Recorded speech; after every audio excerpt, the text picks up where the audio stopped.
Ese iyo bavuze gukora video ukarebwa n'abantu barenga ibihumbi 100 mu munsi umwe uba wumva ari inzozi? Oya, ntabwo ari inzozi. Ko muri iyi video nje kukwereka uburyo ki ushobora gukoresha amahirwe yawe kuri iyi telefone wenda nka Airtel Reason to Imagine, ukayikoresha content hano kuri YouTube ukaba yakubyarira umusaruro. Hanyuma tugiye kubona muri iyi video iraza kuranya umaze gusobanukirwa n'amahirwe ufite y'ukuntu wakora video ikaba yajya viral ikarebwa n'abantu benshi cyane kubera izi step ngiye kukubwira. Hanyuma ngiye mugiye kubona muri video nk'ibisanzwe ni Clarisse Mutabazi Arindoji. Iyi ni channel of Rwanda TV aho tubagezaho amakuru nk'aya ngaya agiye atandukanye y'ukuntu wabyaza umusaruro imbuga nkoranyambaga harimo nka YouTube, TikTok, website ndetse n'ibindi byose byatuma ukorera amafaranga no kuri YouTube.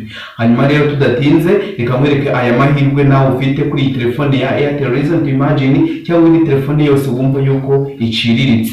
Hanyuma muri video menya yuko igihe ufite telefone wenda idafotora neza hari content ushobora gukora. Izo content rero hashobora kuba harimo gukora ibyegeranyo. Telefone wakoresha ibyegeranyo urimo urarecordinga, hanyuma ukaba wavuga amakuru ariko utagaragara kuri kamera, ndetse ushobora no kuba wakinisha comedy ukavuga ibintu bisekeje utagaragara kuri kamera. Menya yuko iyi telefone cyangwa ni telefone yose iciriritse wumva yuko iciriritse wayikoresha ukayibyaza umusaruro. Ahubwo ikibazo wibaza ati ese ibi wabikoresha gute kugira ngo ubone abasubscribers benshi, views nyinshi, kugira ngo byibuze nawe ube monetize utangire gukora amafaranga no kuri YouTube.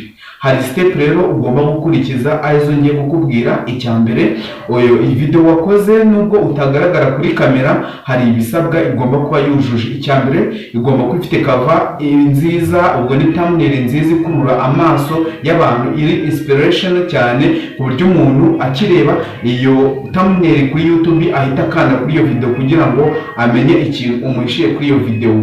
Ibi ngenda bikubwira kuko n'ubusanzwe nibyo dukomeza dukoresha, agenda kubwiza kuri channel yitwa Ikizamini TV. Abo tubana murabizi, muzi yuko video nyinshi ngaragara gakeya, ariko video nakoze nagaragara nizo mbonamo views nyinshi ndetse n'abasubscribers benshi. Hanyuma nawe rero ushobora gukoresha amahirwe ukaba wakora video ukabone nubwo waba utagaragara kuri kamera. Ntabwo kugaragara kuri kamera ntabwo ari ikintu cy'ingenzi cyane hano kuri YouTube. Ushobora gukoresha ayo mahirwe rero ugakoresha telefone ukaba ugaragara inyuma ya kamera, ariko ukaba wayibibyaza umusaruro kandi ugakurikirwa kurusha wa wundi ugaragara kuri kamera.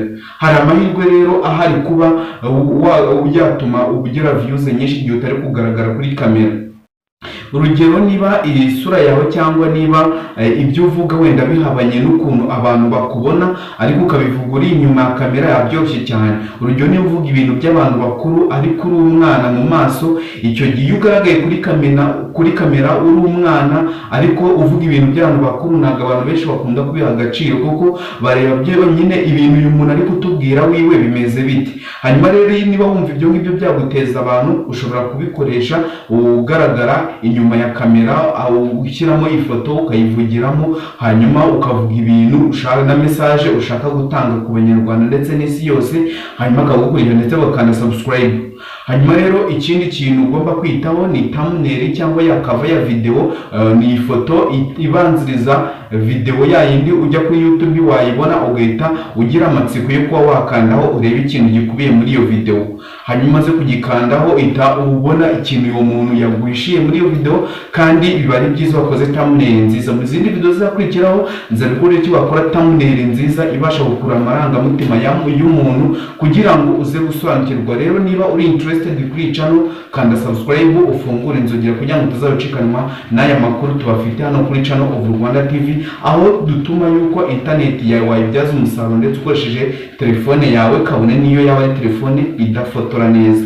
Hanyuma ikintu ugomba kwitaho ni ukwita kuri file name burya kuba video uyifite ukayaploadinga imbere na mbere muri file cyangwa mu cyumba cy'ububiko bwa telefone, aho ukura video ujya kuyaploadinga. Iyo video yawe ugomba kuba ifite izina ryitwa file name, kandi iryo zina rikaba ari naryo riza kugaragara kuri video cyangwa kuri title ya video.